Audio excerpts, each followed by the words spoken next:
back to our discussion of manuscript provenance. I'm Kaylen.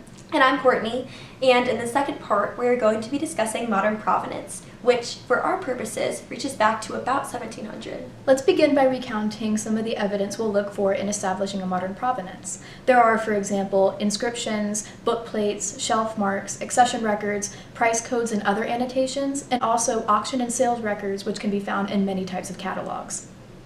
Auction records have lately become very important repositories for evidence concerning manuscripts and their circulation.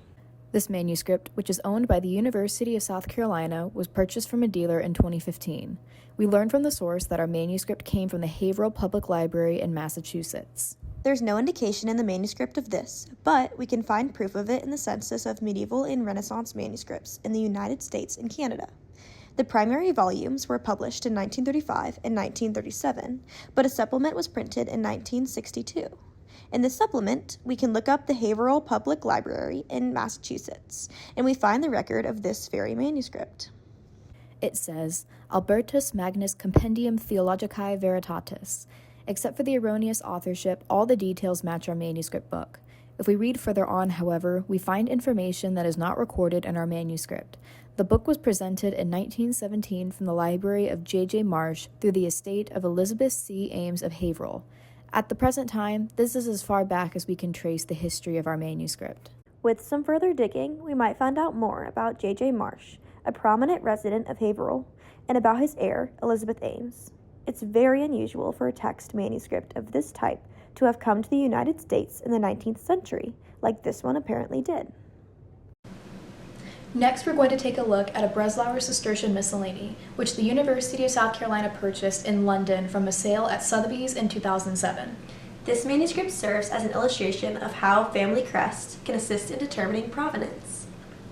We looked at the catalog from the sale, and it told us it was owned by Charles E. Roseman in Ohio. Consulting the census of medieval and Renaissance manuscripts in the United States and Canada, we can find this very book in his collection. It gives a lot of information about the provenance of a manuscript. First, it states that the book was sold in 1929 at a sale by the London firm of Solomons and Berkelow. This detail might be related to a sales or catalog entry in the front cover selling this manuscript for £120. Now, we discover extra information about an even earlier provenance in the family of Lord Cadogan. The manuscript bears an ex libris of the Cadogan family on the front face down. It's possible to determine from this evidence which Cadogan owned this manuscript. When you look at the crest on the bookplate, you see a coronet with 4 balls, which signifies the rank of baron. When you explore the Cadogan family, you discover that the second Baron Cadogan, Charles, died in 1776. Charles Cadogan was a general and a politician. When he was a general, he had inherited the title of baron from his uncle in 1726. Upon his death, his son inherited the title of baron, becoming the 3rd Baron Cadogan until he was made an earl in 1800. Therefore, we can be certain that this bookplate was pasted into this manuscript between 1726 and 1800. Furthermore, the second Baron, Charles, married Elizabeth Sloane, a daughter of Sir Hans Sloane, who was a famous manuscript collector. Incidentally, he left his manuscripts to the British Library. Lord Cadogan might therefore have inherited this manuscript from Sir Hans Sloane, who died in 1753.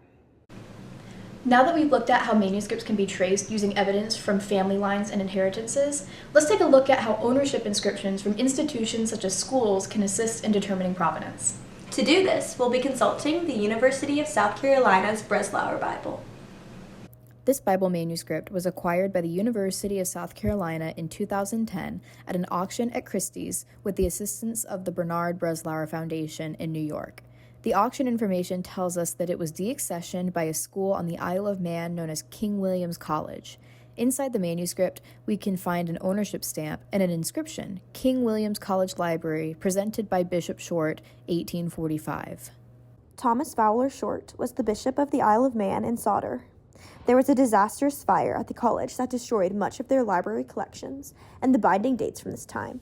King William's determined in 2010 that selling idle resources after the 2008 housing collapse and stock market decline would enhance his underperforming scholarship fund. There is an enigmatic inscription on folio 241b of the book that says Robert Empson. We don't know anything about him, but the name is popular in Lincolnshire, and he's part of this manuscript's history. It is very clear that he took the book from the shelf to practice signing his name prior to signing it on an official document. There are multiple attempts at writing Robert. This is not an ownership inscription, but rather a pen trial. Lastly, we're going to take a look at a missal, which was purchased by the university on July 5th, 2011 through Sotheby's auction house in London. To discover the provenance of this manuscript, we must focus our analysis on the broader collection of which it was a part. This missal was acquired by the university on July 5th, 2011 through Sotheby's auction house in London. It belonged to the Bergendal collection, which was owned by the Toronto financier Joseph Pope. It was the 10th manuscript in his collection. He published his own catalog of manuscripts in 1999 and described this manuscript there. He acquired it himself from a London dealer named Sam Fogg in November 1997. Before that, the only thing we know is that it was untraceable. It was in Italy at some point, and then it made its way to London. The relatively low shelf mark number would indicate that this is one of the first medieval manuscript books Joseph Pope ever acquired. It is curious that the missal under discussion here contains a very rare mass of the 24 elders, which connects it to Augsburg in southern Germany. One interesting approach to provenance is to reflect on these manuscripts in much larger collections. For example, the Breslau Bible was bought with a second manuscript owned by King William's College and sold in November of the same year, 2010. The second manuscript, also owned by Valor, was a copy of Évrard de Vulaine, a book of sermons. The missal, owned by Joseph Pope, was sold with most of his manuscripts in the same auction. However, some were sold in later years, and 14 donated to the Pontifical Institute of Medieval Studies in Toronto. Pope owned a premier collection of liturgical manuscripts, often of very rare or unusual uses. Curiously, our manuscript preserves an exceptionally obscure mass for the 24 elders, who, on every first Thursday of the equinox, sat in council with God to deliberate what the fate of mankind in the next quarter would be. The position of this mass at the very end of the temporale and just before the sanctorale suggests its anomalous status. It is associated with the prominent heresy of the region. Each of these libraries tells a different story of connoisseurship, both personal and corporate. In our next video, we'll be looking at provenance through the collection of Otto Egge, a prominent American manuscript collector and book breaker of the 20th century.